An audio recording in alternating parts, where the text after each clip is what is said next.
சென்னை அரக்கோணம் இடையே தண்டவாளத்தில் ஏற்பட்ட விரிசல் காரணமாக ரயில் போக்குவரத்து பாதிக்கப்பட்டது. இது பற்றிய கூடுதல் தகவல்களை செய்தியாளர் கார்த்திக்கிடம் கேட்கலாம். கார்த்திக், விவரம். அரக்கோணம் அடுத்த புளியமங்கலம் ரயில் நிலையத்தில் திருவனந்தபுரத்திலிருந்து அரக்கோணம் வழியாக சென்னை செல்லக்கூடிய திருவனந்தபுரம் விரைவு ரயில் சென்று கொண்டிருக்கும் போது திடீரென்று பலத்த சத்தமானதை கேட்டது.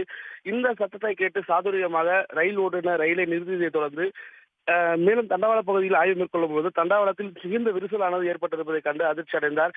இதனைத் தொடர்ந்து அரக்கோணம் ரயில்வே ஊழியர்களுக்கு இது குறித்து அவர் தகவல் தெரிவித்ததைத் தொடர்ந்து சம்பவ இடத்தில் 50க்கும் மேற்பட்ட ரயில்வே ஊழியர்கள் ஒன்றிணைந்து விரிசல் ஏற்பட்ட தண்டவாளத்தை தற்காலிகமாக சரி செய்யும் பணியில் ஈடுபட்டு பின்னர் நடுவழியில் நிறுத்தப்பட்ட திருவனந்தபுரம் விரைவு ரயிலை அனுப்பி வைத்திருக்கின்றனர். இதன் காரணமாக திருவனந்தபுரம் ரயில் 1 மணி நேரம் காலதாமதமாக சென்றுள்ளது. மேலும் இதே போன்று அரக்கோணத்திலிருந்து சென்னை செல்லக்கூடிய மின்சார ரயில்கள் மற்றும் விரைவு ரயில்கள் என ஆங்காங்கே நடுவில் நிறுத்தப்பட்டிருக்கிறது.